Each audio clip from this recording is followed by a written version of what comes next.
I was 19 when I realized first love can mean first person I decide to rebuild from the ground up. Not in the cute rom-com way. In the, I know your passwords better than you know your own mind way. My name is Daniel, and this happened during my second year at a small state university in Colorado. I just transferred from community college after a pretty rough year. My dad died of a stroke, my mom started leaning on me for everything, and my long-term girlfriend cheated on me with a guy in my econ class.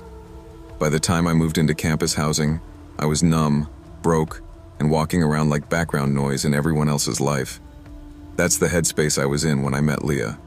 We met in the most harmless way possible, a student mental health workshop on resilience after loss. I went because there was free pizza and I didn't want to be alone in my dorm. She sat down next to me, hair in a messy bun, oversized gray hoodie, eyes the color of old glass bottles, washed out, but sharp.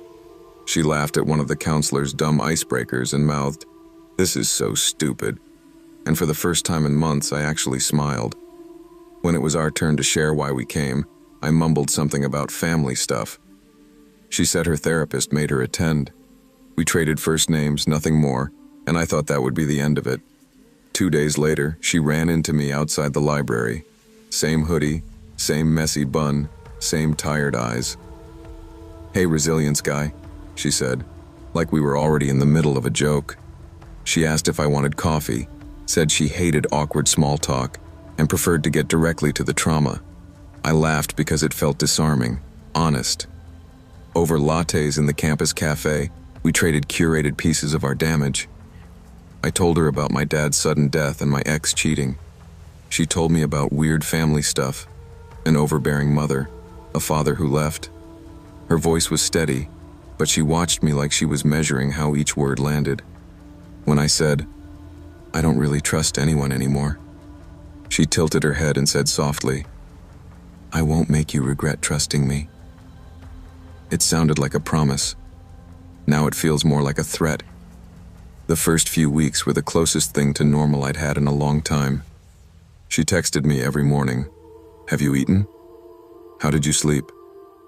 And at night she'd call just so we could fall asleep on the phone together. She said she liked hearing my breathing, that it calmed her. We weren't dating yet. We were just talking, though it felt deeper than any relationship I'd had.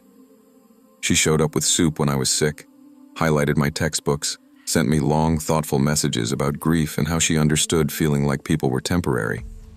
When she finally said, "You're the first person I've ever felt safe with," I felt this heavy, warm responsibility anchor in my chest. When she asked me, very quietly, to be her boyfriend, I said yes before she finished the sentence. The first red flag looked like concern. My phone died one afternoon while I was in a 3-hour chemistry lab. When I turned it back on, I had 12 missed calls and 30-something texts from Leah. The first few were sweet. "Hey, you okay? Just checking in." Then they turned frantic, then accusatory. The last one said, "If you're with her, just say it. Don't ghost me like he did." When I called, she answered on the first ring, sobbing, saying she knew I'd left, that men always disappear when someone cares too much. I tried to explain lab rules and dead batteries, but she kept circling back to, "I can't go through that again, and I know you're different, but my body doesn't." I stayed on the phone for an hour, reassuring her until my voice was hoarse. I told myself it was trauma, not manipulation. From there, her care slid into something else.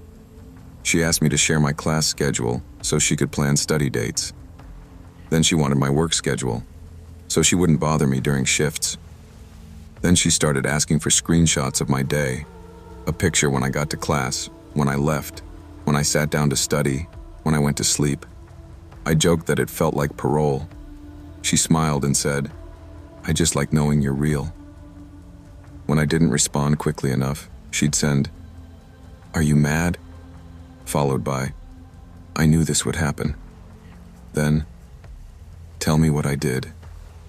I'd end up apologizing without knowing for what. I told myself it was love, plus anxiety. Later I understood it was control with a soft voice. Little things started lining up wrong. One night, I told her I was going to the gym. Instead, my roommate convinced me to grab a burger 2 blocks off campus. We sat at a corner booth, laughing about something dumb, when I got a text from Leah. "Freeze looked good." Attached was a photo of the back of my head, my roommate's shoulders, the edge of the ketchup bottle. I whipped around, heart pounding, but didn't see her anywhere. When I called, she answered calmly. "You didn't say you were going out," she said. "You said gym. Why lie?" I stammered something about changing my mind. She replied, "I'm not mad, I just need to feel like I'm not an afterthought." I hung up feeling like I'd done something terrible, even though I hadn't. A few days later, my roommate mentioned waking up at 2 a.m. and seeing a figure standing across the courtyard, facing our building. "Pretty sure it was your girlfriend," he said. "She was just staring up at our windows." I joked that she was dramatic, but my throat felt tight. When I asked Leah about it, expecting denial, she just smiled, that soft practice smile. "I like knowing you're safe enough to sleep," she said. "I like seeing your light go out and come back on." I asked what that meant. She replied, "Last time his light went out and never came back. I didn't get to say goodbye." I assumed she meant metaphorically. I was wrong. The real fracture came the night she told me about before me. We were in my car behind the student center, windows fogged, her fingers tracing circles on my forearm. She said she hadn't told me the whole story about her last boyfriend, Owen, that he'd cheated on her, that he'd made her feel crazy for needing reassurance. She described how he pulled away, slower replies, vague excuses. "I'm just busy," the same phrases my ex had used. She said he told her, "You deserve better," right before he blocked her on everything. 3 days later, she said, he was gone. His friends couldn't find him. His job reported him missing. His car was discovered parked at the edge of a wooded overlook 2 hours away, keys on the seat, doors locked, no sign of a struggle. The police assumed he'd jumped. No body was ever found. I felt sick. I asked if she was a suspect. She laughed, but it didn't sound amused. "I was the crazy ex, remember?" she said.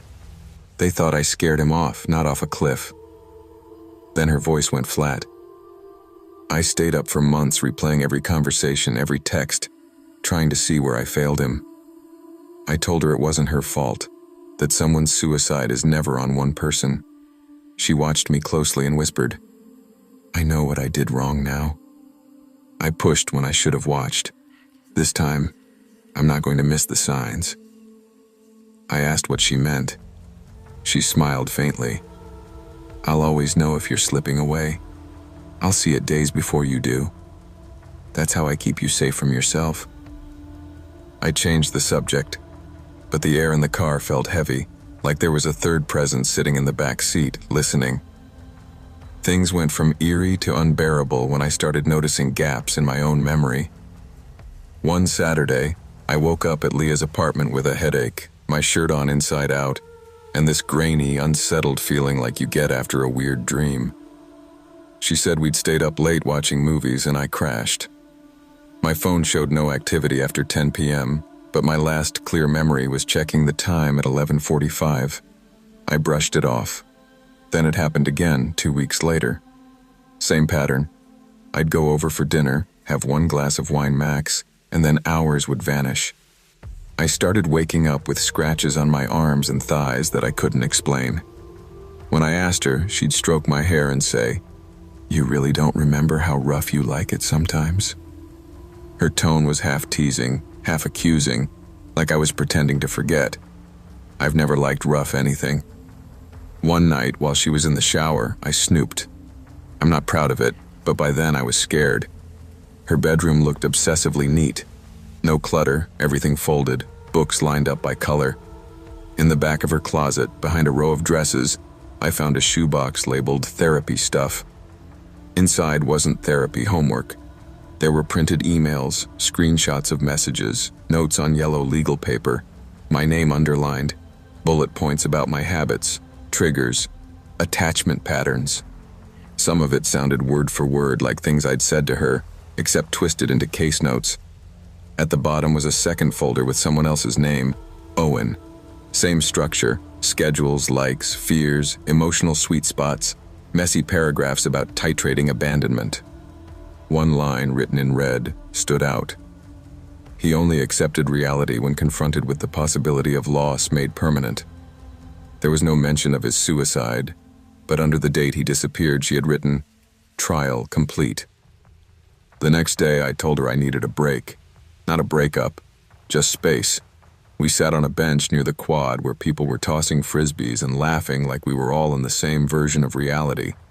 I said I felt overwhelmed, that the constant check-ins and sleepovers were making it hard to think. She went very still. "You're repeating his script," she said quietly. "Do you realize that? Same words, same timing. I thought you were different." I told her I wasn't Owen. She tilted her head and said, "No, you're better. That's why I started earlier this time." I asked what that meant. She smiled without warmth. "I stopped waiting for you to notice what you need. I give you the right memories, the right feelings. You don't have to be destroyed by other people's choices again." Over the next week, my sense of self started to erode. I'd lose time in short bursts now, 15 minutes walking between classes, an hour sitting in the library. I'd come back to myself standing somewhere I didn't remember going. A couple friends asked if I was okay because I kept repeating the same stories in slightly different ways. My roommate said I'd woken him up at 3 a.m. standing in his doorway whispering, "She's already in there." I had no memory of it. I stopped drinking anything Leah handed me.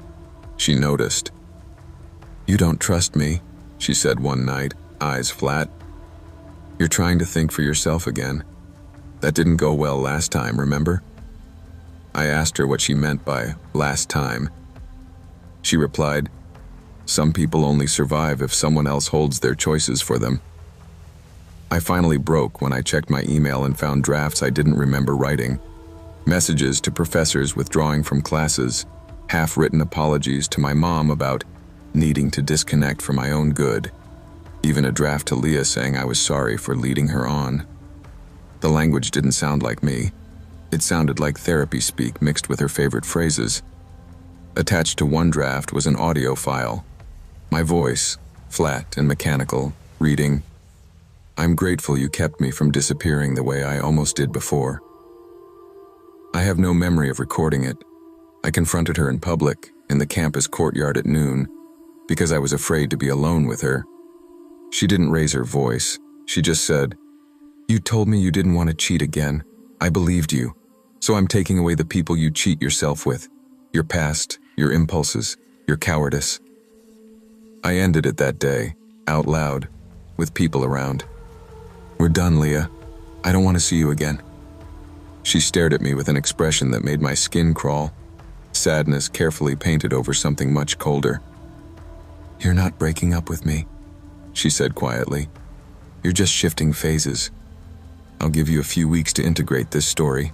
You'll come back when it feels like your idea." I walked away. I transferred campuses 2 months later. I changed my number, nuked my social media, started therapy with someone who had never heard of her. Things stabilized. My memory started to feel like it actually belonged to me. A year after I left, on the anniversary of the day I'd met her at that workshop, I got an email from a burner account. No subject line, no text body, just one attachment, a recording labeled, "Initial Session, Daniel A." I opened it before I could stop myself. It was Leah's voice, calm and clinical, saying my name, my age, details about my family and grief. Then, presenting problem. Intense fear of abandonment following perceived infidelity in prior relationship. Treatment approach. Restructure narrative to remove self from sites of harm. Goal. Protect subject from future destabilization by editing his reality before he can be hurt again. At the very end, there was a faint rustling and my own voice, sleepy, agreeing to let her help. I've never gone back to that town. But sometimes, When I wake up from a nightmare with pieces missing, I wonder how much of me she still thinks she owns. Love that demands your memories, your time, and your identity in the name of protecting you is not love. Anyone who insists they know what you need better than you do and starts quietly editing your life to prove it isn't saving you, they're erasing you. Real love respects your boundaries, your history, and your ability to choose, even when it hurts. When you grow up with divorced parents who weaponize silence, you learn to treat attention like oxygen. I met Jason when I was 19, shy, working nights at a campus coffee shop, and still flinching whenever a guy's voice rose above a certain volume. He breezed in like he owned the place.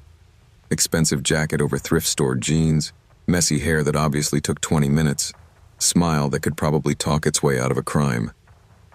He ordered a black coffee and asked my name, then used it in every sentence like a charm. "So, Emma, are you always this serious? Emma, do you ever stop thinking?" Nobody had ever spoken to me like I was the only person in the room. My friends called him a walking red flag. I called him the first boy who ever made me feel like a main character. We fell into a relationship fast, the way insecure people do with charming ones. He showed up outside my dorm with takeout and playlists. He introduced me to older friends who worked in consulting and real estate, guys who always met us in loud bars, who joked about clients like they were prey. Jason was protective in ways that felt flattering at first. He'd walk me home, wait outside my classes, delete guys' numbers from my phone in front of me. He banned me from talking to my ex. "I just know how men think," he'd say. "I'm keeping you safe." It took me a long time to realize he wasn't guarding me from other men. He was making sure no one could warn me about him. He told me I was his first real love. He said this right before he asked me to move in, right before he started borrowing money just until Friday, right before he got me to co-sign on a car, because my credit is crap, babe. My parents screwed me. Every time I hesitated, he'd flip a switch, eyes wet, voice soft. "Everyone leaves me eventually. You're not like them, are you?" When I pushed back harder, he'd get mean. "You like being poor? You like being ordinary?" It was a cycle. Love bomb, guilt, insult, apology sex, repeat. If you've never been in that kind of relationship, it sounds obvious. Inside it, though, it just feels like trying not to drop any of the plates he keeps handing you. A year in, he surprised me with a weekend away at an eco-retreat, a few hours from the city. "We need to reconnect," he said. "No phones, no noise, just us." I was exhausted, broke, and constantly on edge, but the idea of him wanting to fix things sucker-punched me with hope. We drove out on a Friday afternoon, hours into increasingly rural backroads, until the radio turned to static and my phone lost signal. The retreat turned out to be a cluster of cabins in the woods, no other cars in the gravel lot, a hand-painted sign, "Serenity Haven, Tech-Free Healing." A woman in her 50s greeted us, smile too wide, eyes not reaching it. "You must be Jason," she said, hugging him like they'd met before. "And this is the one?" The one. I noticed the wording, filed it away. Inside the cabin, there were 2 twin beds pushed apart, a Bible on the nightstand, a printed list of rules for spiritual safety pinned on the wall. No phones, no meat, no leaving the grounds without permission. I laughed, thinking it was cheesy branding, and asked Jason if this was some kind of cult. He kissed my forehead, said, "Relax, Em. It's just a place I went to once when I was really messed up. They helped me. They'll help us." When I asked when that was, who they were, he changed the subject and unpacked like we were staying a month instead of 2 nights. The first strange thing happened at dinner.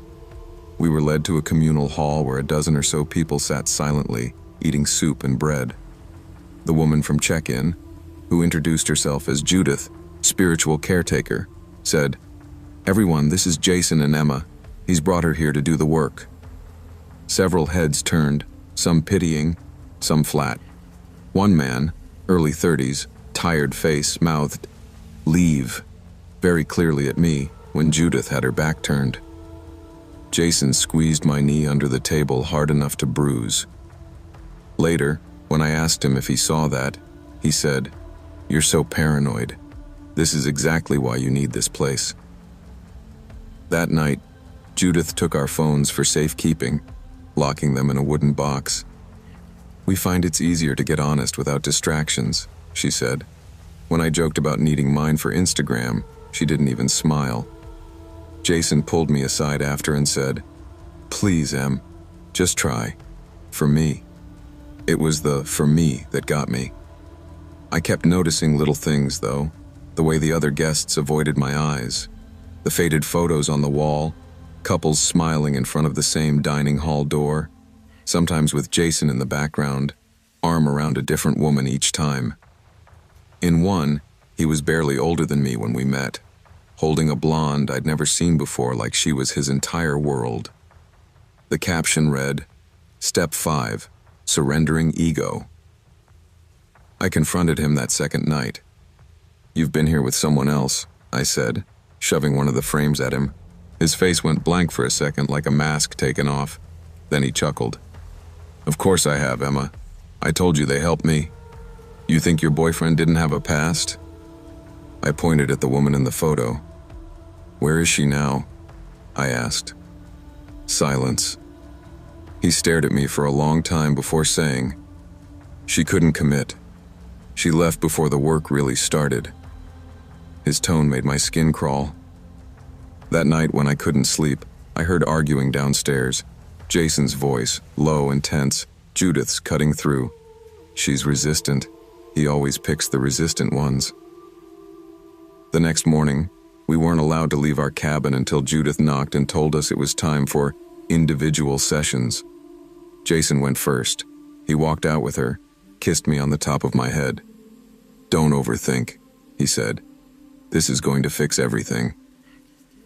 Hours passed. No one came for me. When I finally opened the door, the compound felt wrong. Too quiet, too expectant. I headed for the dining hall, then stopped. The door to the basement, one I hadn't noticed before, was slightly ajar. Voices floated up. "She's young," Judith was saying. "You can get 3, maybe 4 years out of this one." Jason laughed. "If she doesn't run her mouth." A chair scraped. "Did you get rid of the last one?" he asked. Judith's answer was too soft for me to hear. My feet felt rooted to the floor. I don't remember deciding to go down there. I remember the smell, bleach and something coppery. The concrete floor. Mattresses lined up against the wall, straps still dangling from their corners. A metal table with paperwork, names, dates, bank balances, notes like "parents retired, own home, no close friends, history of anxiety." My name was on one of the files, thick with fresh pages. Attached was a printed email from my account that I didn't remember sending, titled "Emergency," addressed to my mother, explaining I was checking into a treatment center for a while and might not be reachable. It ended, "Please trust Jason. He knows what's best." My stomach turned. On a shelf were photos. Jason with girl after girl after girl, all in this same compound, all smiling stiffly.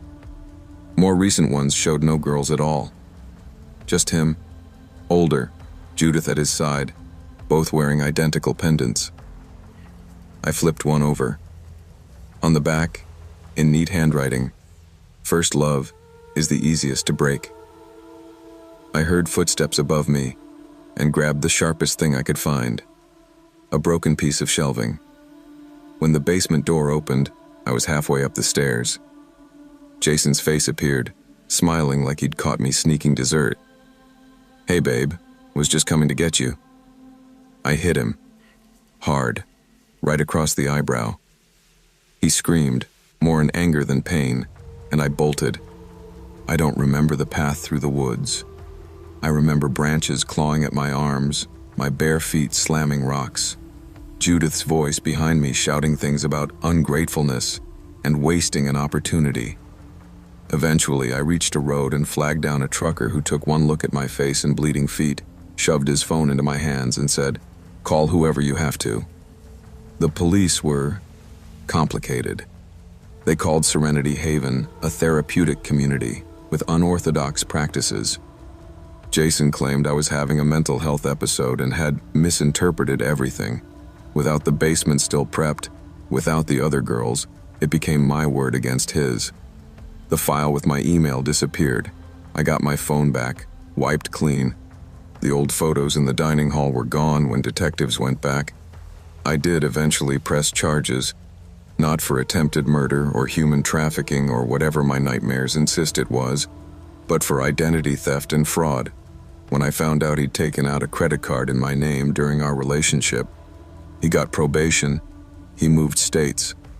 Our mutual friends told me I was overreacting, that he was trying to get better. Sometimes someone sends me a screenshot of his dating profile. Jason, 31, looking for my first real love. No drama. The comments are full of heart emojis. I'm a 39-year-old woman, and if you type my name into Google, you won't find anything interesting. That's probably for the best. The most important thing that's ever happened to me lives somewhere between a private horror story and a long, slow lesson in how easy it is to lose yourself when someone else is busy rewriting you. For context, I'm a trauma counselor. I work with people who have survived things no one should have to. I have degrees, training, supervision. I know the language of manipulation, gaslighting, love bombing. I teach people how to spot it. And yet, a few years ago, I walked straight into it like every textbook warning had been printed in invisible ink. I met him through a professional networking group, one of those mental health practitioners' discussion spaces. He called himself Leo, said he was a psychiatric nurse working nights in a city hospital. He had that casual, competent energy people in emergency services often do. Dry jokes, a low tolerance for bullshit, a soft spot for underdogs. We started by debating some article about complex PTSD. He argued that most of psychiatry was just pharmaceutical sales with Latin words, and I laughed more than I should have. He was sharp, quick, and didn't defer to me just because I was more academically qualified. It felt refreshing. I'd been divorced for 3 years at that point, and my dating life was a graveyard of men who either wanted a therapist or a mother. Leo seemed like neither. We moved to private messages. His story was simple and tragic in the right proportion. Abusive childhood, self-educated, worked his way up in healthcare. Divorced, no kids, a line of toxic exes who couldn't handle his long hours and messed up brain. He showed me scars on his arms from past self-harm, the evidence of his own demons. It made me soften toward him in a way that bypassed all my usual caution. I told myself I understood this territory. Wounded people understand wounded people. He told me he hadn't felt this seen in years, that I'd decoded him in weeks in ways his ex had never managed in 2 years. When you spend your working life decoding people for a living, it's intoxicating to hear someone frame that as love instead of labor. Our first in-person date felt like I'd stepped into a room with someone I'd known for years. He was tall, smaller in presence than in text, but his attention was like a spotlight. "You do that thing with your hands when you're excited," he said, imitating my gesture mid-sentence. I hadn't even realized I did that. "You over-explain when you're scared I'll misunderstand you," he added almost gently. "I like it. Makes me feel how much you care about words." When someone mirrors you that precisely, it can feel like intimacy. In reality, he was taking inventory. All the small tells of my insecurity, cataloged with clinical precision. He never interrupted me, never checked his phone. I left the bar feeling high, like my nervous system had just been wrapped in warm cotton. The darkness didn't announce itself with screaming or cheating, at least not at first. It seeped in through small, offhand remarks. "You know you talk to me differently than you talk to your friends, right?" he'd say after overhearing a call. "You're softer with me. That's the real you." Or, "I don't think your supervisor really gets you. She wants you to fit into boxes, but you're beyond that." He positioned himself as the only one who truly saw me, and everyone else in my life as slightly lacking, slightly clueless. When I'd have a disagreement with a friend, he'd say, "I could have predicted that. You always pick people who can't handle your intensity." It sounded like insight, but what it really did was erode my trust in my own network, one tiny chip at a time. A few months in, he started talking about a woman named Laura. She was a patient, he said. Later, a former patient. The description was slippery. "She reminds me of you," he'd tell me over dinner. Smart, complicated, a bit too much for most people. The comparison flattered me at first. I asked ordinary clinical questions. "Is it appropriate for you to talk about her like this?" He'd roll his eyes. "You therapists are so bound up in rules. I'm just venting. I don't name her. I'm not violating anything." The more he talked about her, the more I noticed the overlaps. She was afraid of abandonment. She hated loud bars. She couldn't handle people raising their voices. All things I'd told him about myself, now attributed to this invisible woman I'd never meet. I told myself it was transference, that he was using our dynamic to process his work. I was wrong. The cheating was not physical, not that I know of. It was something stranger, and to me, more horrifying. One night, when he thought I was asleep on his couch, he had his laptop open. The sound of my own name made my eyes snap open. He was on some forum for trauma survivors under a pseudonym telling his story. Except it wasn't his. It was mine, spliced with details I'd told him in confidence, adjusted just enough that he could plausibly deny it was about me if confronted. My father's drinking problem shifted to an uncle. My teenage panic attacks moved into his supposed adolescence. He was hoovering up my history, remixing it into narratives where he was the central victim. People flooded him with sympathy. "You're so strong. You deserve love." He responded with lines he'd once said to me. "I'm just trying to find someone who can hold my darkness without dropping it." It didn't stop there. I began to notice phrases I'd coined in therapy sessions show up in his messages to online strangers. I'd call a boundary, a kindness to your future self.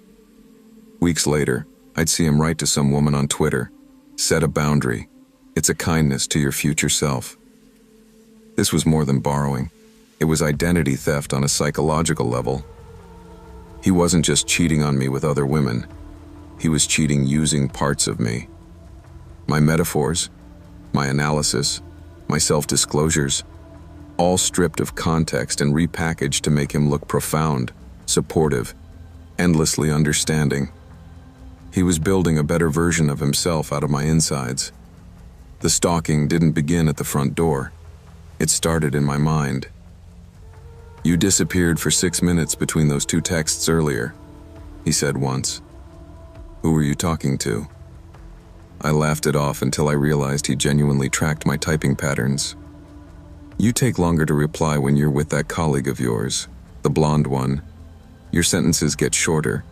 It's like you're editing yourself, so I can't tell who you're with. You don't have to do that with me." There was always that twist. Accusation dressed as concern. He'd say, "I worry sometimes that you're not fully honest. Not because you're a liar, but because you're scared. I wish you trusted me like I trust you." I started sharing more, over-explaining my whereabouts, my conversations, my feelings.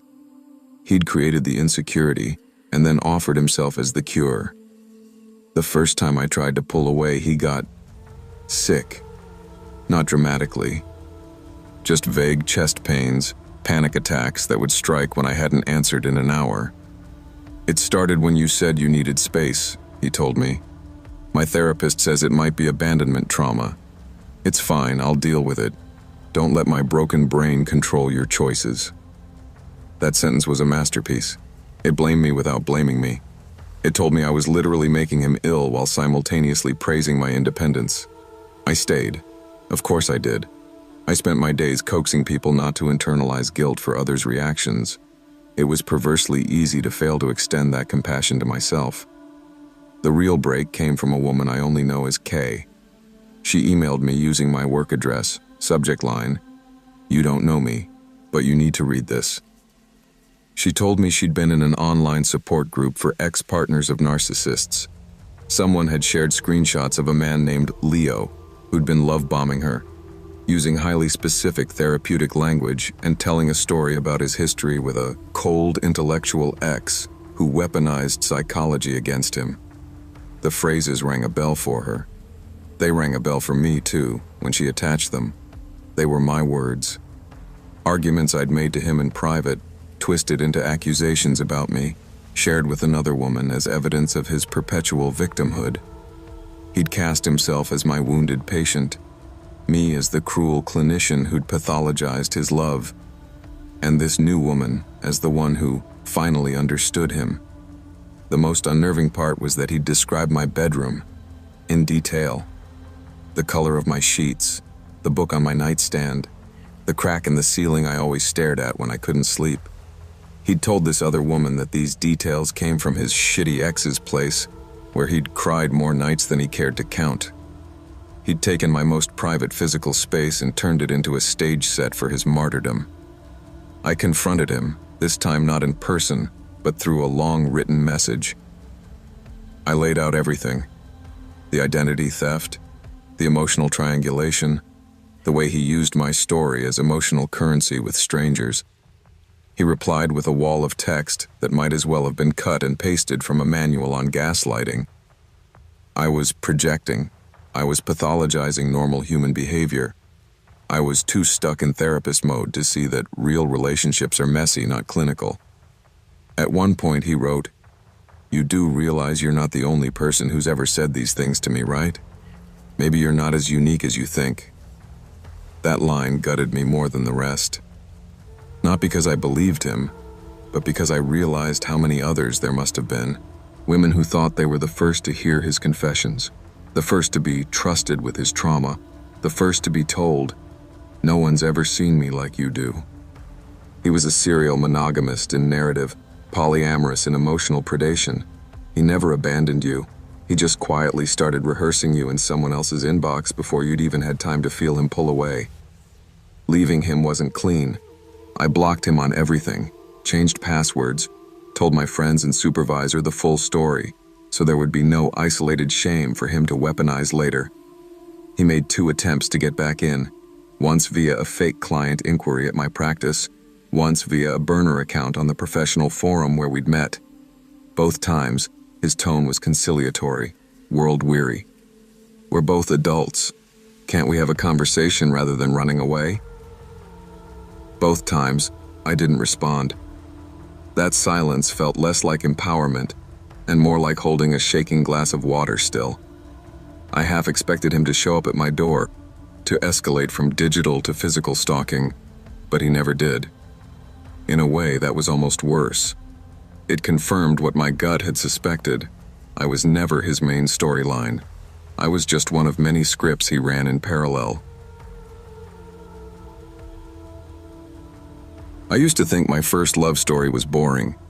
High school sweethearts, shared playlists, prom pictures, the whole cliché. Now I think of it as the first chapter of a horror story. I didn't know I was in yet. My name is Maya. I'm 26 now, and I still flinch when I hear 3 specific words. I remember that. I met Liam when I was 15, and he was the new kid, transferred mid-semester from some expensive private school because his parents wanted him to have a normal experience.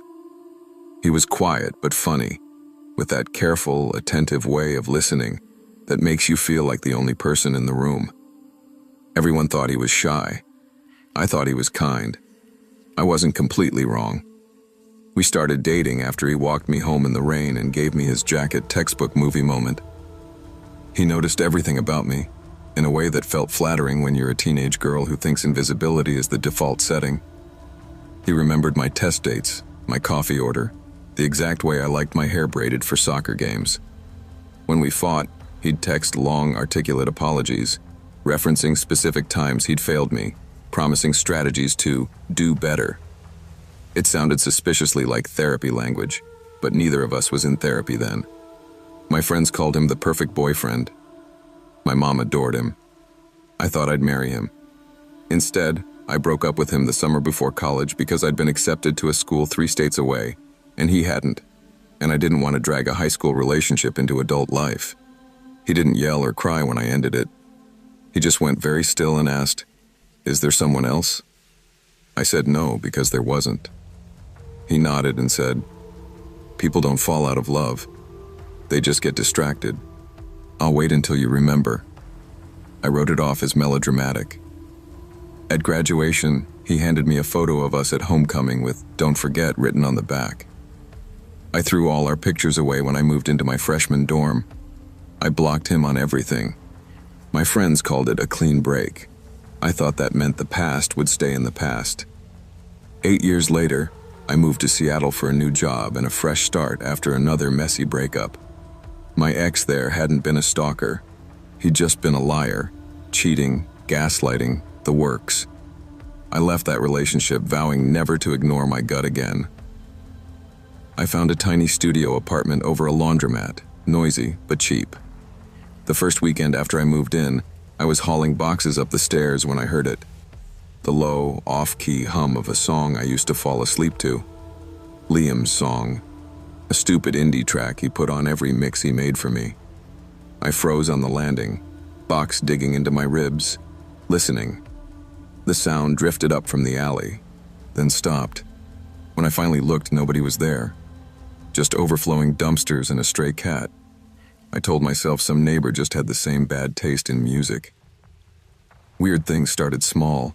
A sticky note on my door that said, "You always hated stairs," in handwriting that felt familiar in a way I couldn't place.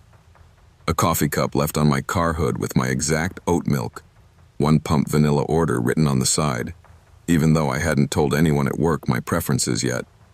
A playlist suggestion popping up on my Spotify titled "For Running in the Rain," containing songs I hadn't listened to since I was 17. I laughed it off, told friends about my mildly creepy universe glitch. They said it sounded like an algorithm thing, targeted ads, digital coincidence. I wanted to believe them. Then came the photo. It was in my mailbox on a Tuesday. No envelope, just a glossy print of me at 16, sitting cross-legged on my bedroom floor in pajamas, hair a mess, studying for finals. I remember that night vividly, because my mom had been yelling at my dad downstairs, and I'd locked myself in my room with headphones. I never posted that photo anywhere. The angle was slightly above eye level, like it was taken from my open door. On the back, in blue ink, someone had written, "I always loved how you looked when you thought no one was watching." I called my mom, hands shaking, and asked if she still had any old photos of me. She said no. I'd thrown the shoebox away before college, remember? I went to the police the first time after I woke up at 3 a.m. to the sound of my shower running. I live alone. I sleep with my bedroom door closed and locked out of habit. I thought maybe a pipe burst, but when I got up, the bathroom light was on, door half open, steam curling into the hall. The shower handle was turned all the way to hot. On the mirror, written in the fog, were the words, "Still jumpy." By the time the officers arrived, the letters had mostly faded. They asked if I had roommates, an ex with a key, any enemies. I said no to all 3. They'd heard of weird neighbor pranks, they said. Probably a one-off. They told me to install better locks and maybe a camera. I did both. The camera caught him 3 nights later. Sort of. At 2:17 a.m., my phone buzzed with a motion alert. I opened the app to see a tall figure standing at my front door, head tilted like he was listening. He didn't knock. He didn't try the handle. He just stood there for exactly 3 minutes and 33 seconds, then leaned close to the lens. The video glitched, a smear of static, and when the feed returned, the porch was empty. No face, no clear image, just the faint muffled sound of that old song humming through the speakers. I took screenshots, sent them to the non-emergency police line. They said they'd add it to the report. A week later, during a late shift at my new job, a coworker named Jenna glanced at my laptop background, a generic stock photo, and joked, "You should use that cute picture of you at the pier." I frowned. I didn't have any pier photos on my work computer. She turned her phone toward me. On her Instagram Explore tab was a suggested post. A grainy shot of me from behind, standing at the end of a wooden pier over a lake I recognized from my hometown. Caption: "Some people never really leave." The account was private, username still remembering. 0 posts visible, 0 followers, 0 following. I went to the bathroom and threw up. The next day I got a friend request from that same account on a long abandoned Facebook profile I hadn't used in years. Most of my old messages were gone. I'd deleted them before college, but some had been archived. Ones I apparently didn't know existed. Threads between me and Liam where he talked about how to keep someone from breaking themselves, about building better attachments, about making sure they always know you're watching out for them. Some messages were written from my account that I swear to God I never wrote. I like how you remember for me. Promise you'll always see me when I can't see myself. Dates and timestamps lined up with nights I remembered crying about my parents' fights, about feeling invisible. I would have given anything then for someone to say, "I see you." I just hadn't realized how literally he meant it. I hired a locksmith, changed my locks again, added a chain, covered the peephole. The locksmith, an older woman who'd clearly seen some things, asked if everything was okay. I almost said bad breakup, but instead I said, "I think someone from my past found me." She nodded slowly and said, "They usually do when they think you're theirs." For the next month, nothing happened. No notes, no humming, no photos. I started to relax. I told myself I'd been paranoid, that it was probably a cluster of coincidences amplified by my anxiety. I started going out with coworkers after shifts, laughing again, flirting with a bartender who gave me free fries. I posted a picture of my drink on a private Instagram story, visible only to close friends. An hour later, my phone buzzed with a text from an unknown number. "You never liked gin." I hadn't posted what I was drinking, just the glass in my hand. He knew anyway. I froze on the bar stool, heart hammering. I typed back, "Who is this?" The reply came immediately. "Someone who's always paid attention." I didn't respond. He sent another. "You told me you wanted someone who remembered the little things, Maya. You taught me what love is. I'm just giving it back." I blocked the number, walked home with my keys between my fingers, and slept with my shoes on, ready to run. The next morning, every single framed photo in my apartment, me with friends, me with my mom, landscapes I'd taken on trips, was turned face down. Not smashed, not stolen, just flipped. On my fridge, my grocery list was edited in neat, unfamiliar handwriting. Next to milk and eggs, someone had added, "Stop pretending you're alone." I checked the door camera footage. The timeline jumped from 1:02 a.m. to 3:47 a.m. with no warning. Corrupted file. The company said it sometimes happens. The tech on the phone sounded bored. I started sleeping at a friend's place on and off. She believed me, but even belief doesn't stop reality from fraying. The last straw came on a random Thursday. I was at work, mid-shift, when my mom FaceTimed me 3 times in a row. She never does that. When I picked up, she was pale and shaking. "Why would you send me that?" she asked. I had no idea what she meant. She turned her phone camera around to show her laptop screen. An email from my account sat open. Subject line, "I'm safe. Stop worrying." The body of the message said, "You'll probably freak out when I disappear again, so I wanted to reassure you first. I'm with someone who actually sees me. Don't call the police this time." Attached was a photo of my front door, slightly ajar, my sneakers on the mat. Timestamp that morning, 4:03 a.m. I had been asleep at my friend's house then, with her dog snoring against my legs. That night, I drove back to my apartment with Jenna and my friend from work. We packed everything that mattered into boxes and suitcases in under 2 hours. I didn't bother folding anything. On my bed, under the pillow, I found a folded piece of paper. It was a photocopy of an old note from high school, the first time I'd ever told Liam I loved him, in messy teenage handwriting. Across the bottom, in fresh ink, he'd written, "First love is just the version of you that's honest. Everyone else is an edit. I'm only here for the original." I left the paper there and walked out. I moved cities again. New job, new number, total digital cleanup.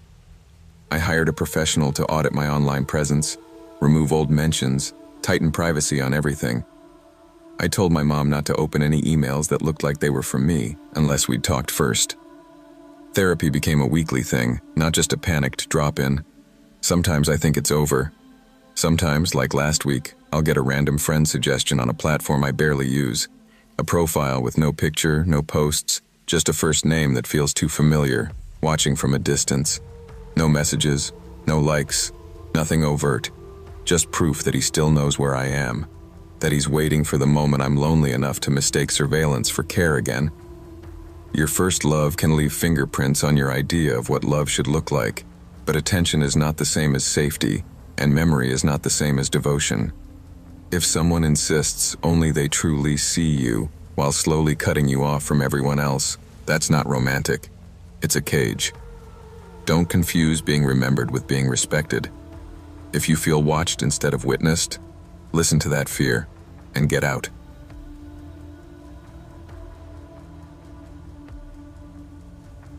We lived 3 houses down from each other for 15 years, and that's how I convinced myself I knew him.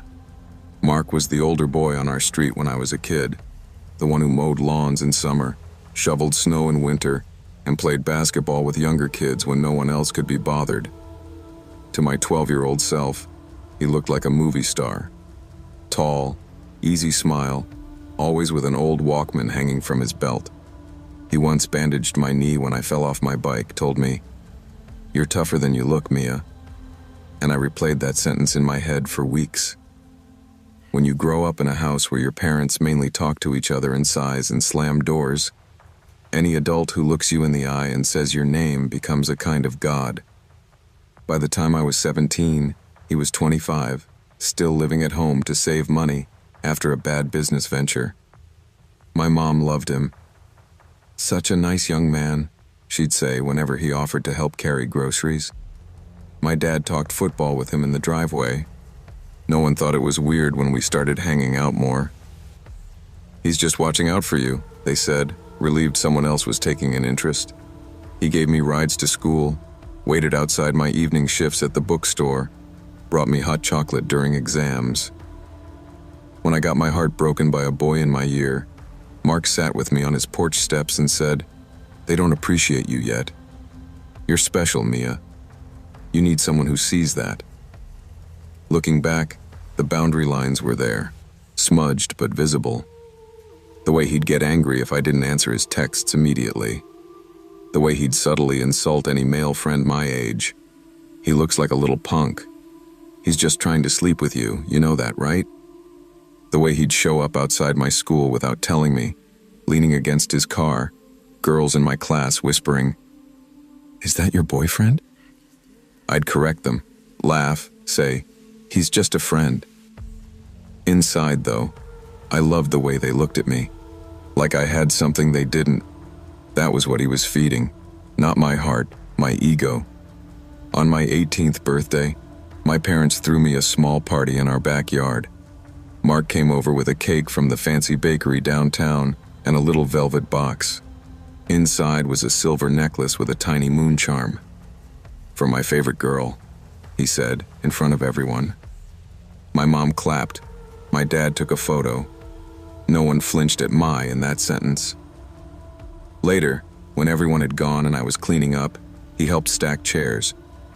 "You look beautiful tonight," he said, standing a little too close. I laughed it off. "I look like a kid," I said. He shook his head. "You're not a kid anymore. That's the problem." My skin prickled. I told myself I was imagining it. A few months later, I got into a university 2 hours away. I cried when the acceptance email came, from relief more than joy. Mark was the first person I told. He hugged me, picked me up, spun me around. "This is huge," he said. That night he texted, "We need to celebrate properly. Just us, no parents." I agreed because that's what I did. He suggested a weekend away before school started. "There's this cabin my uncle owns by the lake," he said. "Super quiet. We can fish, talk. You can clear your head before the big move." My parents, unbelievably, thought this was adorable. "It's so nice he still wants to hang out with you," my mom said. My dad clapped him on the back. "Watch out for my girl," he joked. Nobody considered that maybe he already was, just in the wrong way. We drove up on a Friday afternoon. The lake was small, ringed with trees, more swamp than postcard. The cabin was old but clean, 2 small bedrooms, 1 bathroom that smelled faintly of mildew. No cell service. "It's only 2 days," I told myself when a knot formed in my gut. Mark was chatty on the drive, asking about my class schedule, whether I'd met any boys on the orientation group chat, if there were co-ed dorms. When I said yes, he went quiet for a moment, then smirked. "Well, I guess you'll be busy." The joke landed wrong. I changed the subject. That first night, we sat on the porch, beer bottles sweating on the railing, listening to crickets and the occasional splash from the lake. At some point, he asked, "Do you remember when you were 13 and you ran away down the block? You only made it to the park." I laughed. "Yeah, you found me." He nodded. "Your dad called me in a panic. We looked everywhere on the street. I knew you'd go to the park. You always go there when you're upset." I smiled, warmed by the idea that he'd known me so well, even then. "You've always been my favorite," he added, voice low. "Since you were a kid. I always said, I'm waiting for that one to grow up." The words slid into my stomach like ice. I told myself again that I was overreacting. Later, when I went to bed, I noticed my duffel bag felt lighter. My phone, which I'd left plugged in, was gone. So was my car key. I told myself I'd misplaced them. I told myself a lot of things before finally going to his room. He was sitting on the edge of the bed, fully dressed, as if he'd been waiting. My phone lay on the nightstand beside him. My key dangled from his finger. "Looking for these?" he asked, smiling in a way that didn't reach his eyes. My whole body went cold. "Why do you have those?" I asked, trying to keep my voice steady. He patted the bed beside him. "Sit. We need to talk." I didn't sit. He sighed. "You're making this harder than it has to be, Mia." He stood slowly, pocketed the key. "You're leaving," he said. "You're going to go to some stupid university, meet some idiot boy, and forget about me. After everything I've done for you. After all these years." His voice rose. "Do you have any idea how long I've waited? Do you think I spent my 20s babysitting you because I'm just a nice guy?" My mind raced. The front door. The car. No phone. No key. No signal. We were miles from the main road. He stepped closer, dropped his tone. "I know you better than anyone. I've watched you since you were a kid. I know when you're lying, so don't lie to me now." Something in me snapped then. Not courage, just clarity. "Give me my stuff," I said, heart pounding. "You're scaring me." He blinked as if offended. "Scaring you?" He laughed once, sharp. "You don't get it. Out there, you're just another girl. Here, you're mine." I bolted. Instinct more than decision. I made it to the front door before he grabbed me by the arm so hard I felt something pull. He shoved me against the wall, face an inch from mine. His eyes were wet, wild. "Don't make me do something we'll both regret," he said. "Just stay. Just for a while. You'll see. It's better here. No one leaves me. Not you." I did something stupid then. I started talking to him like he was one of the kids at the bookstore who had tantrums. Okay, I said, hands up. "I won't go. I'll stay. Just..." Let me go to the bathroom first, please. He stared at me, searching my face for a lie. Years of training under his watch paid off. I knew how to make my voice small, my eyes soft. Eventually, he let go. "Don't lock the door," he said. "I don't like doors between us." My hands shook so hard I had trouble turning the handle. The bathroom had a tiny window above the shower, barely big enough for a child. The lock was old, rusted. I climbed onto the toilet, pushed. It didn't budge. Outside, he paced the hallway, muttering. I could hear him talking to himself. "She doesn't know what she's doing. She's just scared. You're doing this for her. She needs you." I recognized the tone. I'd used it on myself every time he crossed a line for the last 6 years. I pushed again. The window groaned, then snapped open.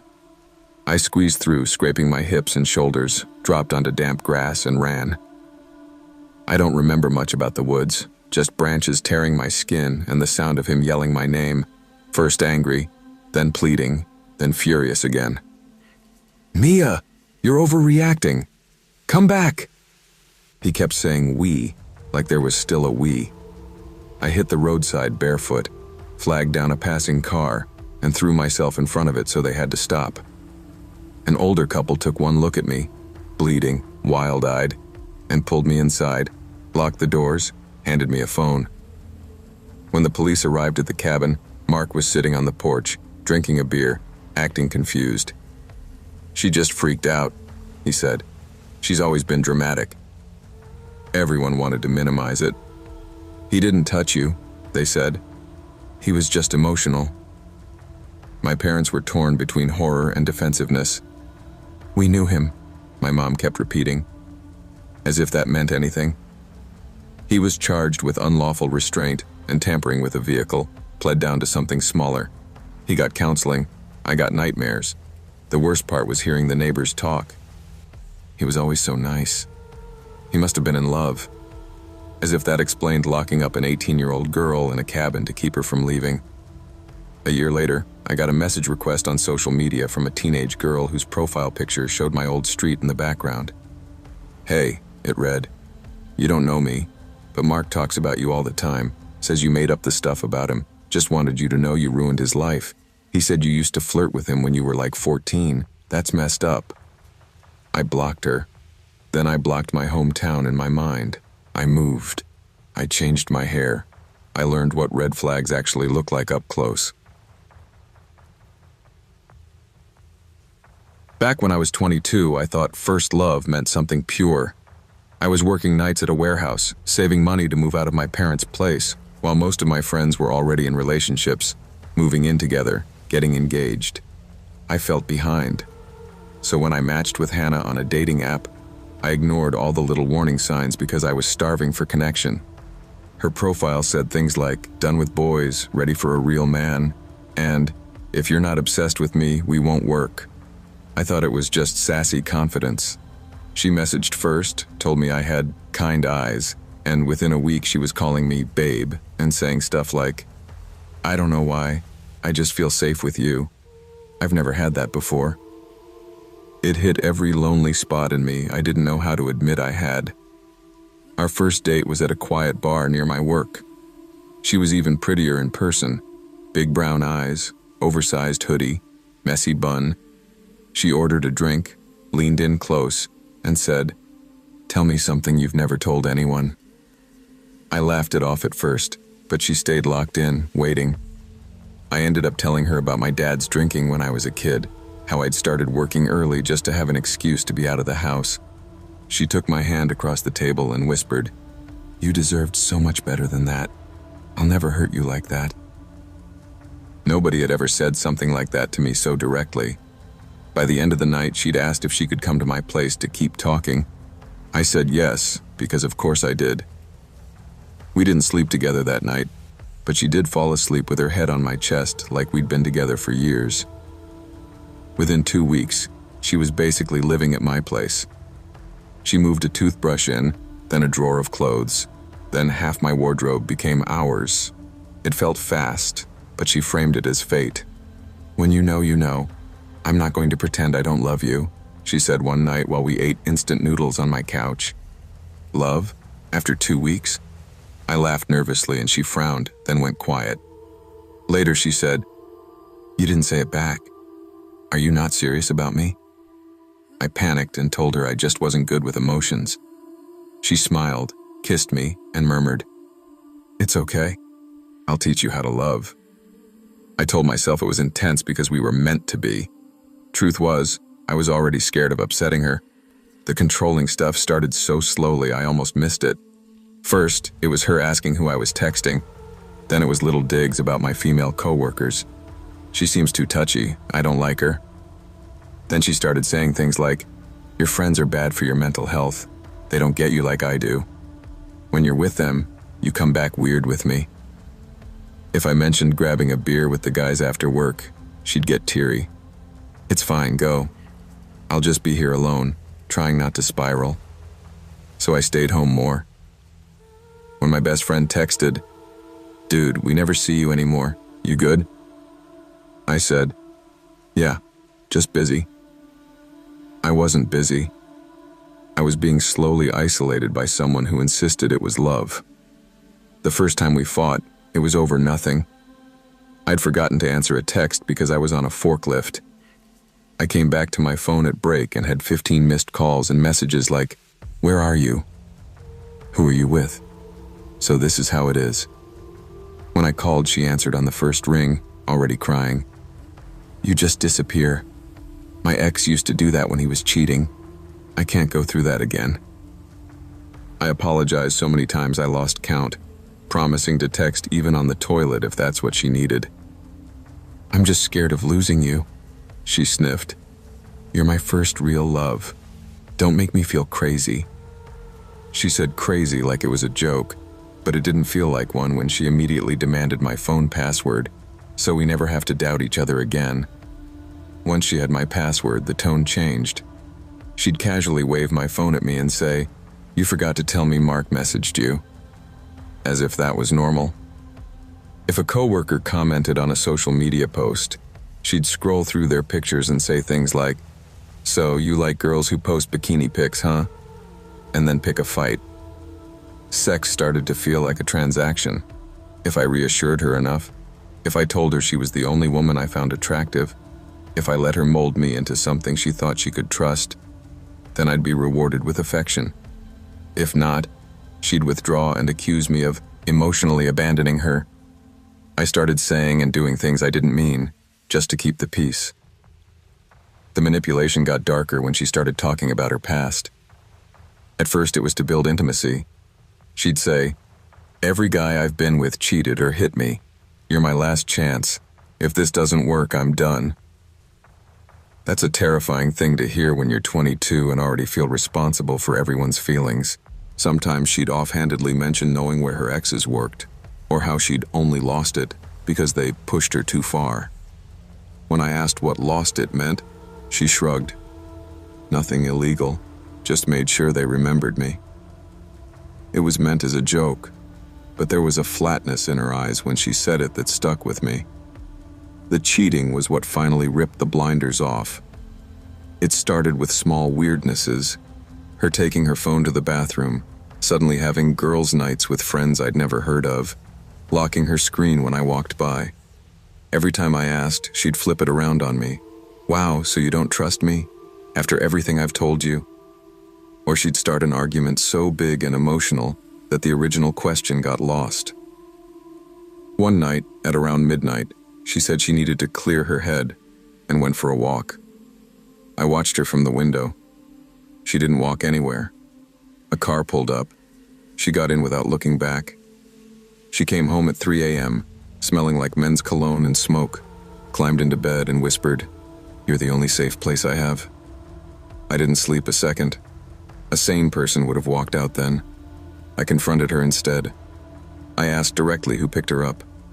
She looked me dead in the eye and said, "You're paranoid. I jog at night. Can I not have one thing that's just for me?" When I told her I'd seen the car, her whole expression changed. Gone was the soft victim, and in its place something cold and calculating. "So, You're spying on me now? She snapped. I should have known you were just like the rest. You made me open up and now you want to control me? I remember standing there actually doubting my own eyes because she said it with such conviction. Then my phone buzzed. It was a text from an unknown number.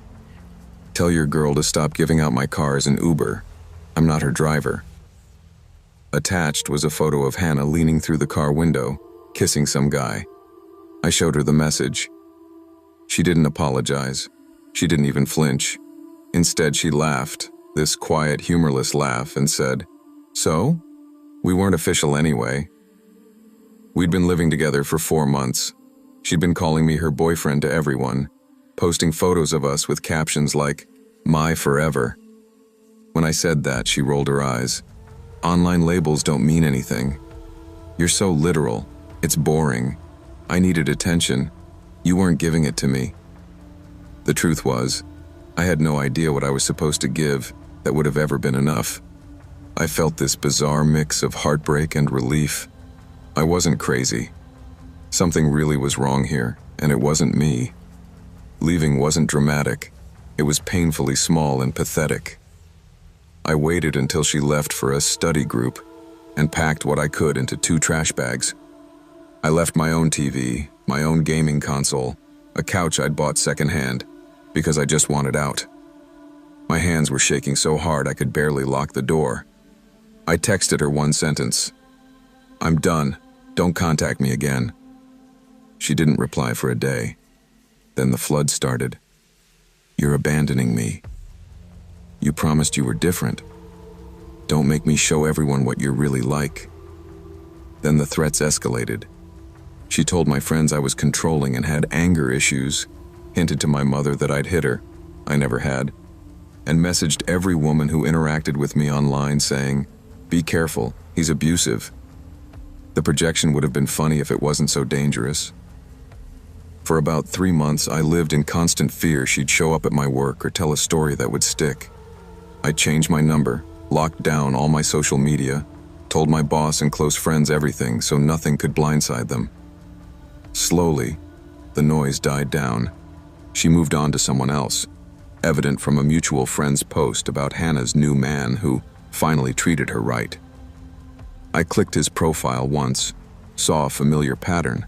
Soft, quiet guy, trauma in his past, already posting about how he'd never loved like this before after a month, and closed it. I wanted to warn him, but I also remembered how I'd clung to her when people tried to warn me. Years later, I still flinch when someone says, "You're my everything," too soon. I've done therapy, sat in rooms where professionals patiently unpacked how someone can weaponize their pain and call it love. I don't hate Hannah. I hate who I let myself become around her. Someone who ignored his own instincts just to avoid being alone. Someone who thought being needed was the same thing as being loved.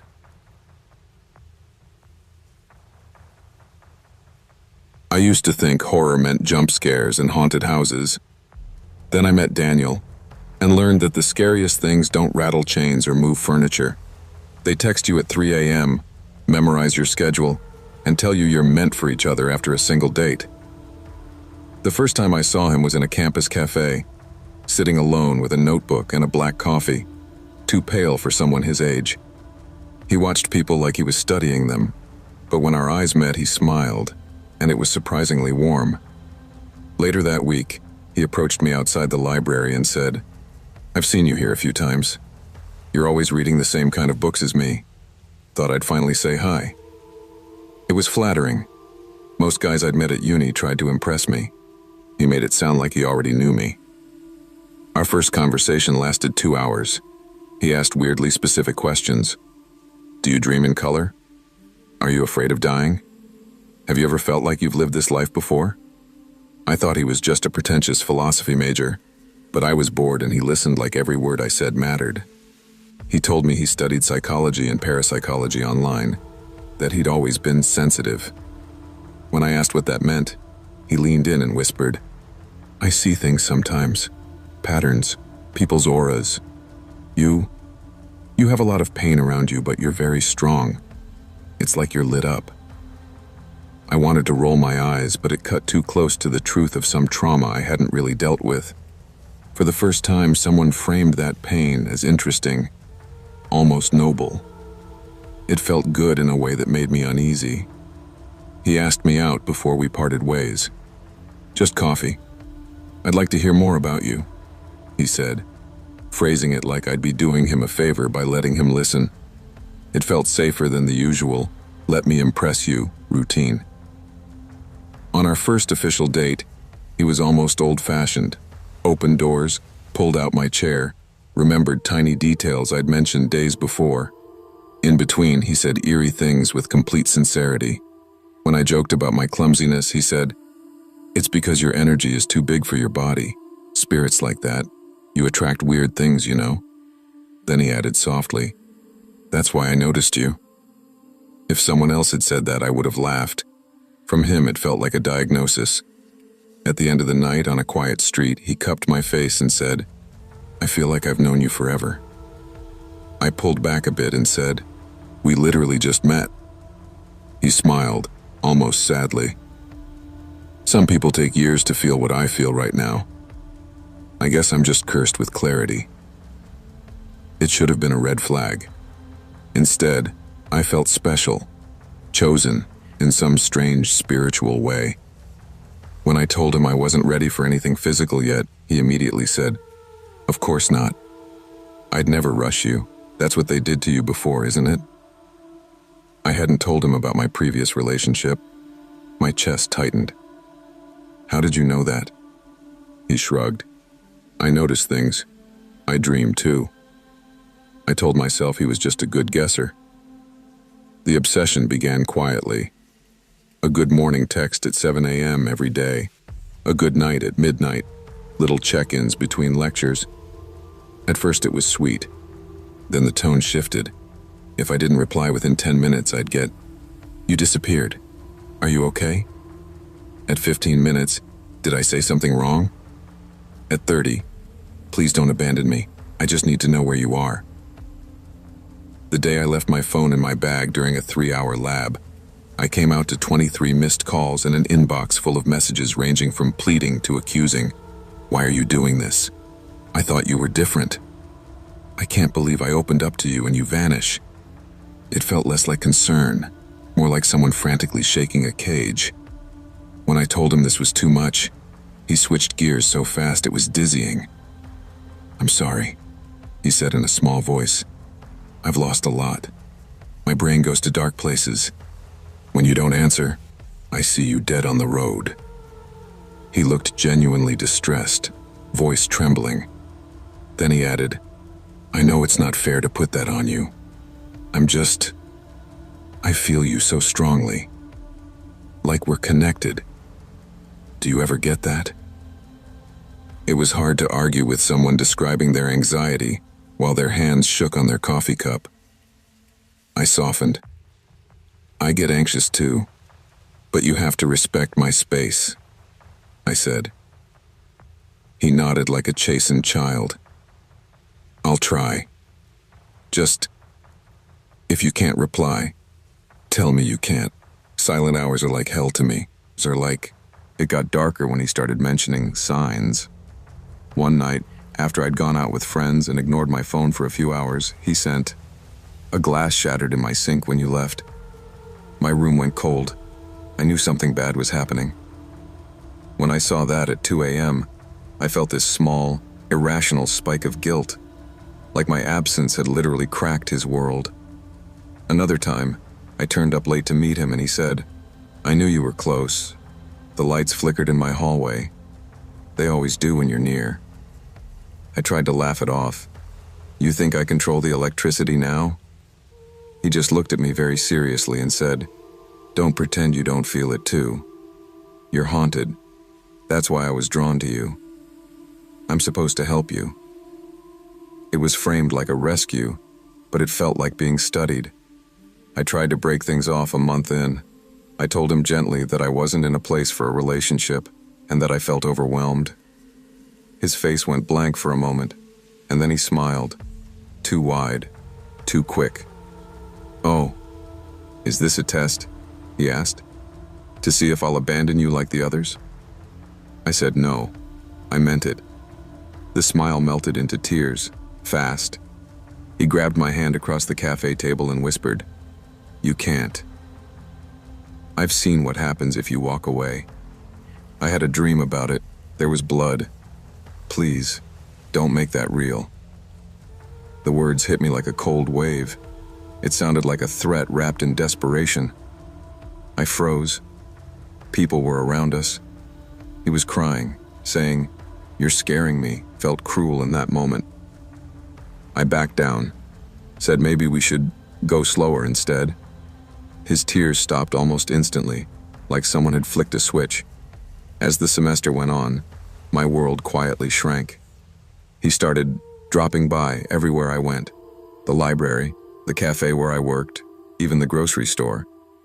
If I said it was a coincidence, he'd grin and say, "Maybe we're just on the same wavelength." But the timing was too precise, too often. Once, I slipped into a building I'd never mentioned to him for an extra study session and got a text as I sat down. "You look tired, you should eat."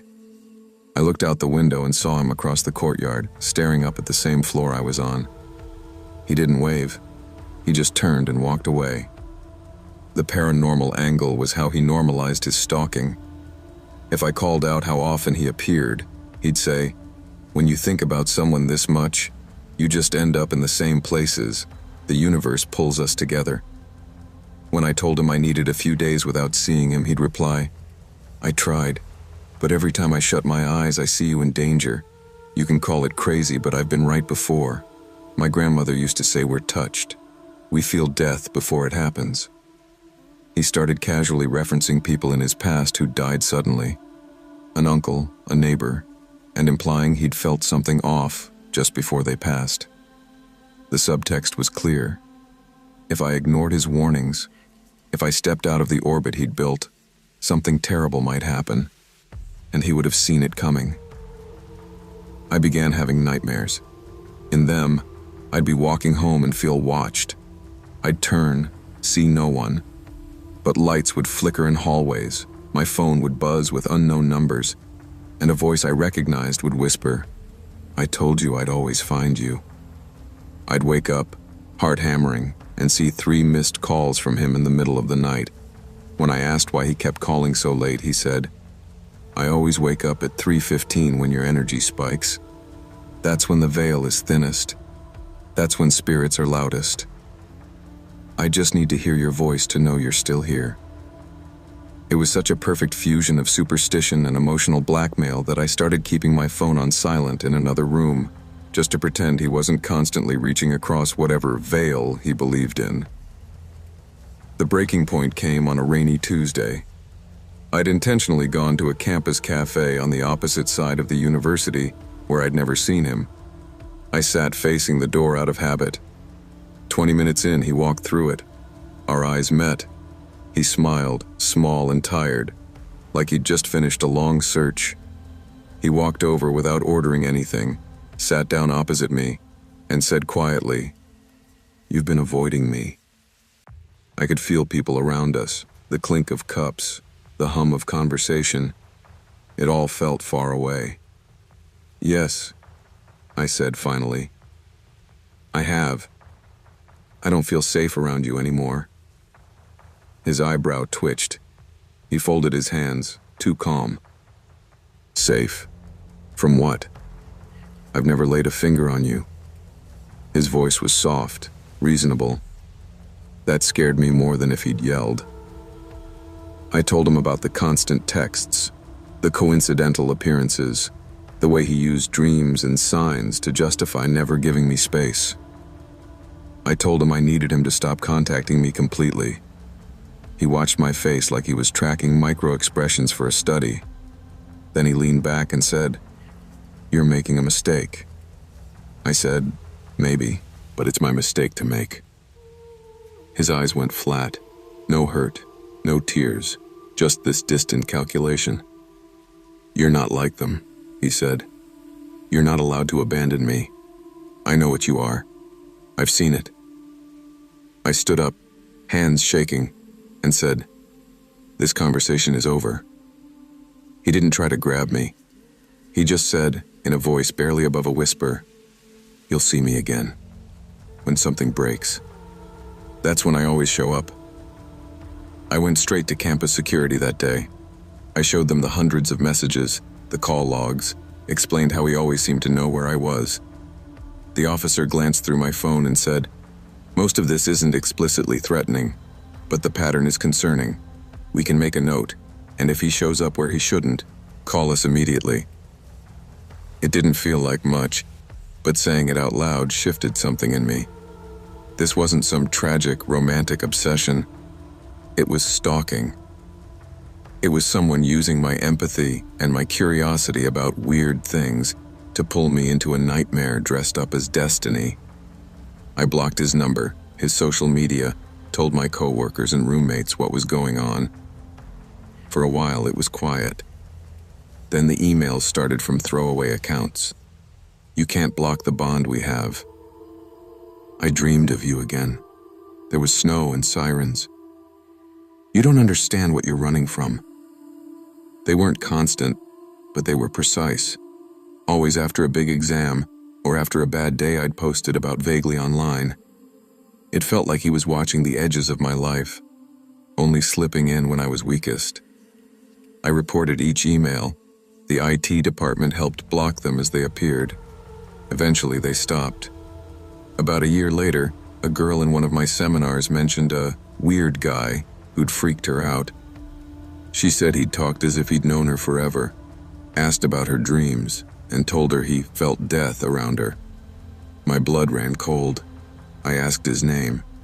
When she said Daniel, my mouth went dry. I told her everything. Every sign I'd ignored, every excuse I'd made for him, every time he'd used ghosts and fate and energy to make me feel like he belonged in every corner of my life. She stared at me, eyes wide, then took out her phone and deleted his number in front of me. We walked to security together that afternoon. I still don't know if Daniel believes the things he says, or if he just found a convincing mythology to wrap around his need for control. That's what makes him so frightening, even in memory. There's no exorcism for people who turn your own fears and fascinations against you. There's only distance, documentation, boundaries so firm they feel cruel, and the willingness to look at someone crying in front of you and still say, "No, I don't owe you access to me." Not all deep connections are real. Some are carefully constructed traps. Anyone who uses fear, of death, of loneliness, of being special, to excuse violating your boundaries isn't spiritual or sensitive. They're dangerous. Protect your space, trust patterns more than words, and remember that you never have to stay just because someone tells you the universe wants you to.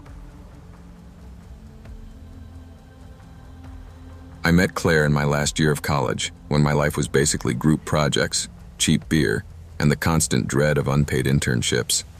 She was the kind of girl guys wrote bad poetry about.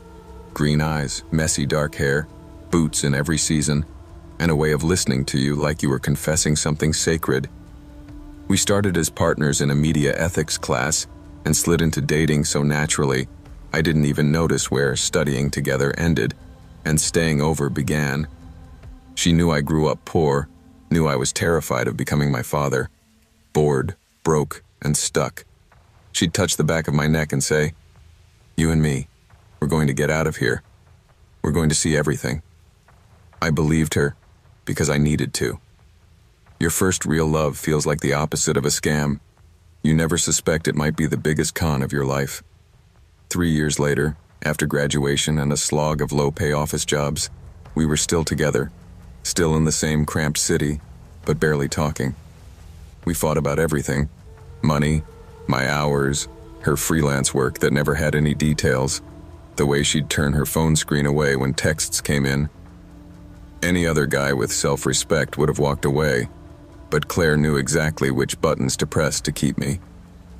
On the worst nights, when I threatened to leave, she'd start shaking and whisper, "Don't you dare abandon me like he did," referring to her deadbeat father. Sometimes, she'd cry until she threw up, then clean herself up and climb into my lap like nothing had happened. She turned her trauma into a leash and I wore it proudly, convinced I was saving her. One night, after a week of particularly bad arguments, she came home buzzing with excitement, waving her laptop. "Look," she said, shoving it toward me. It was a listing for a villa in rural Italy. Tuscany, of course. Stone walls, pool, cypress trees, the stuff of Pinterest boards. "A client of mine canceled last minute," she said. "I can get it for almost nothing. 10 days, just us. We need this, babe. We're rotting here." I laughed in her face at first. We were 2 months behind on rent. My credit cards were maxed, but she was relentless, insisting it was fate, that a connection she had at a small rental agency owed her a favor. "Just the plane tickets," she said. "I'll handle everything else. Trust me once without fighting me." That last line hit a bruise she knew well. I caved.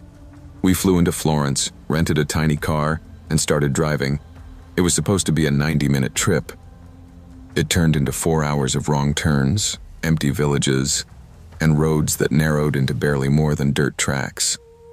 No GPS, no signal, just Claire holding a printed map that looked like it had been photocopied 100 times.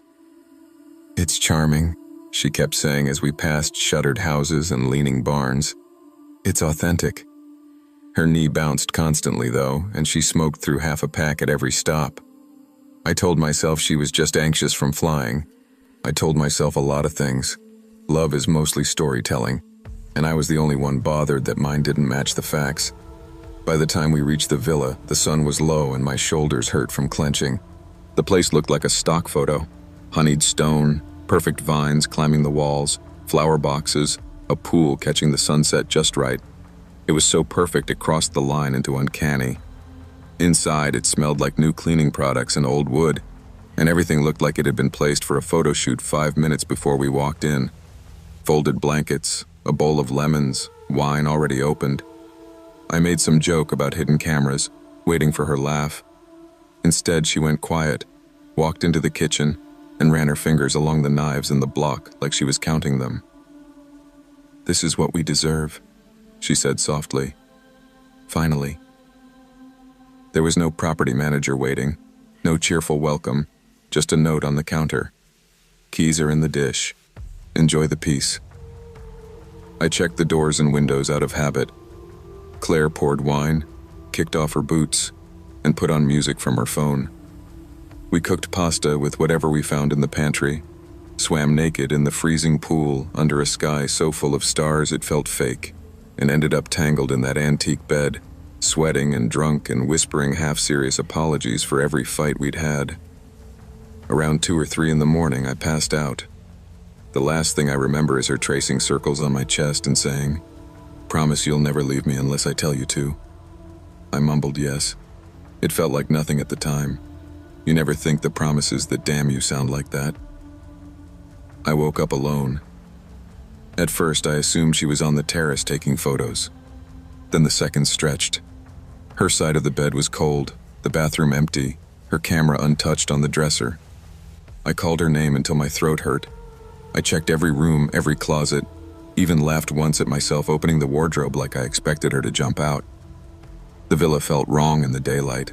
Too still, too staged, like a rental someone forgot to actually live in. My phone was dead. When I plugged it in, nothing happened. No power. The router lights were off. The cords cut clean. The landline had no dial tone. The car wouldn't start. At some point, I stopped saying her name and started saying, "Okay, okay, okay," to the empty rooms, like the word could keep something worse from happening. I found the basement by accident, a door hidden near the pantry that I'd assumed was a closet. The smell hit me first when I opened it. Not rot exactly, but something metallic and sour that made my tongue feel coated. There was a bare bulb at the bottom of the stairs, swinging slightly in a draft.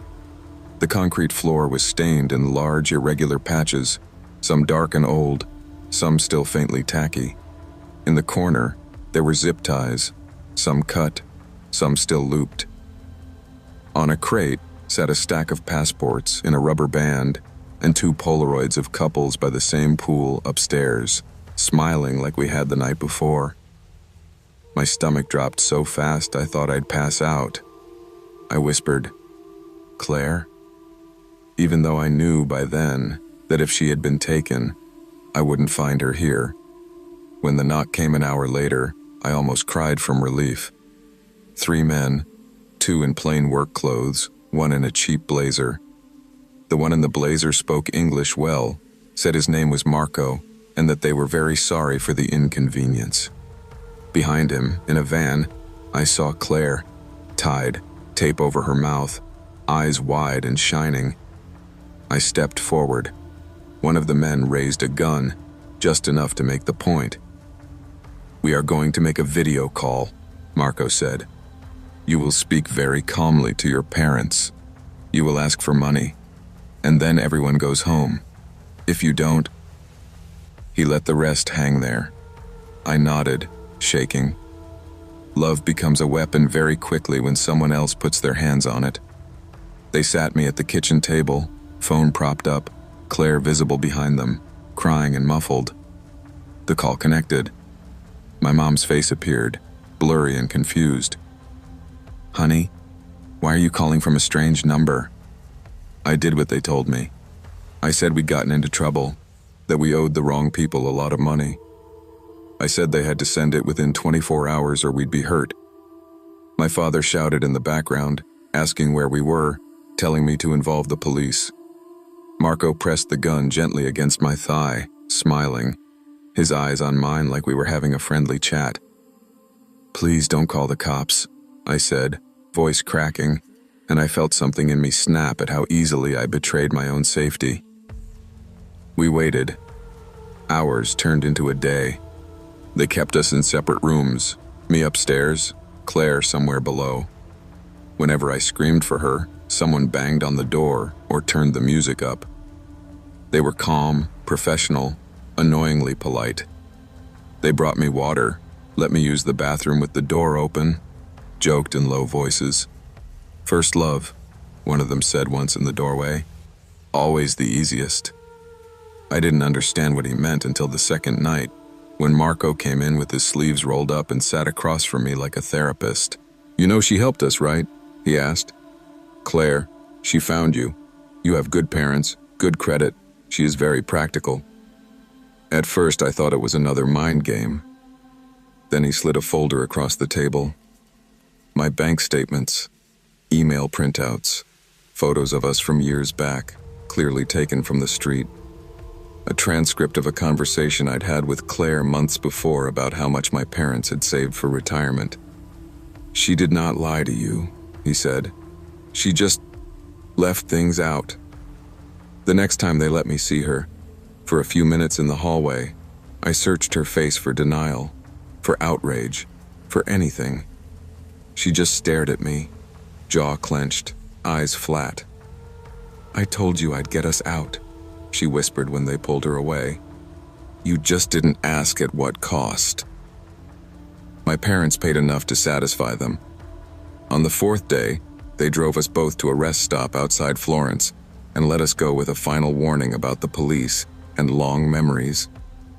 They walked away with our cash and my first real relationship gutted in front of me. On the flight home, Claire tried to reach for my hand twice. I moved my arm each time without looking at her. When she finally spoke, it was quiet. "You were always going to leave me. I just made sure I got something out of it." I didn't answer. There was nothing left to say. We broke up, eventually, quietly, without drama. How do you scream at someone for selling you out when you still flinch at loud noises and wake up smelling concrete and metal? I changed my number, moved cities, started therapy. Sometimes, though, I still get emails from burner accounts. Photos of new couples at villas, smiling by pools, sometimes with a brunette at the edge of the frame, hair pulled back, eyes on the camera. I don't open them anymore. I don't have to. I know the story they're telling.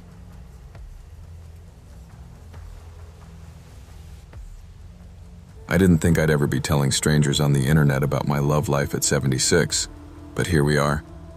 My granddaughter calls this content, but to me it's just the only way I can get a heavy memory out of my chest. You should know a few things about me first. I was married to the same man for 48 years.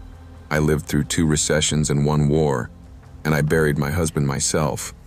I thought I knew what men were, how they moved, how they lied, and how they loved. It turns out I'd only ever met one good one. After my husband Robert died, the silence was the worst part. The house, which had always felt full, suddenly sounded like a hotel corridor at 3 a.m., all echoes and no life. My son bought me an iPad, so you won't get lonely, Mum. What I actually got was a front row seat to modern loneliness in high definition. I joined a widows group on Facebook because I didn't know what else to do with the thing. That's where I first saw him. Peter H., 61, retired architect, widowed. His profile photo looked like someone from a medical advert. Silver hair, soft smile, a dog in his arms. He'd written a comment under a post about anniversaries. Grief doesn't shrink. We only grow around it. Sending love to all of you. It was simple, sincere, and it hit something in me like a tuning fork. I checked his profile, mutual groups, a few pictures of him cooking, photos of hiking trails, an old Volvo, the dog again. Nothing flashy, nothing obviously fake. I told myself I was too old to be foolish and sent him a friend request anyway. My fingers cold with something like teenage dread. He messaged me first. Emily? Lovely name. Thank you for the ad. I hope this doesn't sound forward, but you have the kindest eyes I've seen in a long time. I stared at that line far too long. I checked every word like I was inspecting fruit at the market. Kindest eyes. Long time. Nothing obscene. Nothing urgent. He wrote like a man who had learned patience the hard way. Over the next weeks, he became a little routine. Morning. How did you sleep? Evening. What's the one good thing that happened today? Sometimes it was as small as the kettle didn't leak. He always responded as if it was profound. We traded grief stories, small confessions, and he never once tried to rush anything. He'd say, "We're old. We know there's no need to race if there's something real." It felt grounded, like I'd stumbled into a quiet room away from the noise of everything else. We graduated from messages to video calls. His face matched his photos, lines on the forehead, creases by the eyes, the dog nudging into frame. He'd laugh and say, "Morgan's jealous of the new woman in my life." His house looked ordinary, bookshelves, slightly yellow walls, an ugly plaid sofa. No luxury cars, no glitter. He told me he'd lost his wife to cancer 5 years back. I spent 2 years drinking myself stupid. Then one morning I realized she'd hated waste. So I stopped. She would have slapped me sober. The way he told it, he was wounded but functional. A healed fracture, not a festering wound. We talked about maybe meeting in the city halfway between us. Coffee, a walk by the river, daylight and public places. He never pushed for more, and that restraint was precisely what allowed me to trust him. The first hairline crack appeared in the most mundane way. I'm a nosy old woman when I want to be, and one night I clicked on his friends list. I expected to see a typical assortment of family and colleagues. Instead, I saw widow after widow. Lost my husband to COVID. Widowed at 55. Newly single, trying again. Dozens of them. All older women, mostly alone in their profile pictures. It could have been normal. People cluster with their own, but it felt curated, like I was looking at a garden he'd planted very carefully. I told myself I was catastrophizing, that the internet makes us all paranoid. Still, the next night I asked him, as casually as I could, "You seem to know a lot of women like me, Peter. All of us with ghosts." He paused, just a fraction too long, then typed, "I suppose damaged people seek each other out. We understand each other, don't we?" We finally met in person at a riverside cafe. In real life, he looked exactly like himself, which almost made things worse. Same soft smile, same steady gaze. He brought me a small bouquet of wildflowers. Nothing expensive, and a book of poetry he said had helped him sleep after his wife passed. "I thought you might like it if the nights get heavy," he said. We talked for 3 hours. He remembered every small thing I'd ever told him. My dislike of olives, the fact that my husband proposed to me in the rain, the way my left knee clicks when I stand. That level of attention feels like love when you're starved of it. Now I understand it can also be another thing. Data. He was taking notes just as carefully as I was taking comfort.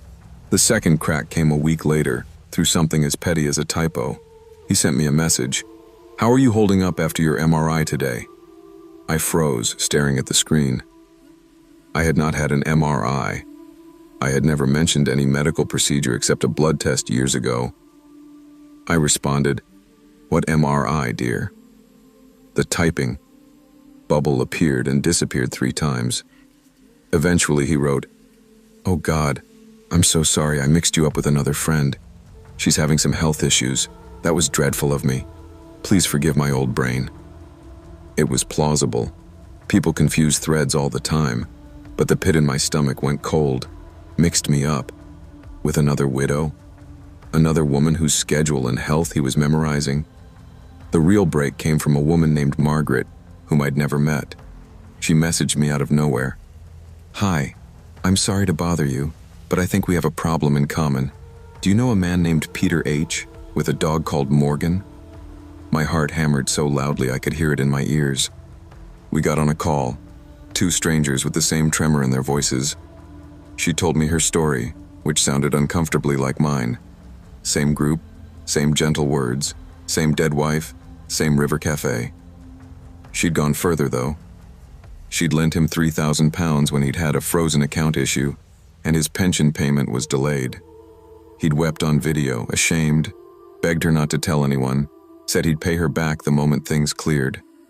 She hadn't seen a penny. When she'd started asking questions, he'd turned cold, accused her of suffocating him, of sabotaging his attempt to heal. Then he'd vanished, blocked her, disappeared, until she randomly saw him comment under a widow's post again, using the same script she'd once fallen for, and she recognized my profile in his likes. We compared timelines and screenshots. It turned out he was not just talking to 2 women. There were at least 5 overlapping conversations, all of us isolated, all of us hungry for exactly the tenderness he'd perfected. He'd built each of us a slightly different narrative. In one story, he was a retired architect. In another, a former civil engineer. In one, a son estranged. In another, a daughter in rehab. Enough variety that no one detail could be easily cross-referenced, but all revolving around the same core. Widower, quiet, looking to heal, understands grief. It was a character he'd rehearsed so many times he could improvise within it flawlessly. That was the part that made my skin crawl. This wasn't clumsy con artistry. This was practice. He was studying us the way a butcher studies cuts of meat. When I confronted him, I did it on a video call. I wanted to see his eyes when he lied. "Peter," I said, "how many widows do you talk to like this?" He blinked, once, and went into the performance I now recognize as his default, wounded confusion. "Emily, what's all this? I thought you trusted me." I told him about Margaret, about the overlapping lines, the reused phrases. There was a split second where the mask simply fell. His face went flat, like someone had flipped a switch. His voice lost the softness and came out cold and clipped. "You lonely women talk to each other too much," he said. "That's the problem with your generation. You can't just take what you're given and be grateful." My throat burned. "You practiced on us," I said. "You rehearsed your grief until it sounded like ours." He smiled then, a small, sharp thing I'd never seen from him. "You practiced too. You practiced being desirable again. Don't pretend you weren't enjoying the role." The most frightening part wasn't the cruelty. It was his detachment. He wasn't angry, not really. He was mildly irritated, like someone whose experiment had yielded a messy result. I never forced any of you to send money, he said, almost bored. I just gave you what you wanted. A story where you weren't invisible. You paid for the privilege. That's fair trade in my book.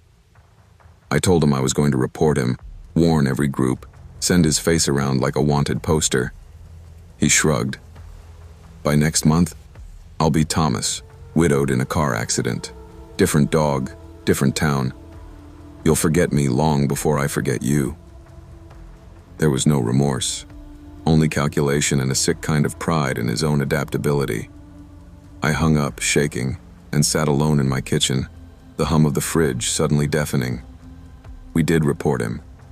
We sent screenshots to admins, flagged his accounts, spread the word in groups we were in. He vanished for a while. 6 months later, a new profile joined one of the private forums. Tom, 62, recently widowed, trying to figure out this new world. Different surname, different city, same eyes, same pattern. I recognized his writing instantly. Grief doesn't get smaller. We grow around it. I typed a reply and then backspaced it. I messaged the woman who'd posted under his comment instead and warned her privately. I don't know if it stopped anything. Men like him don't retire. They just refine. They get better at finding the gaps in our boundaries, the spots where shame and loneliness make us malleable. And those gaps are everywhere when you're older, female, and grieving.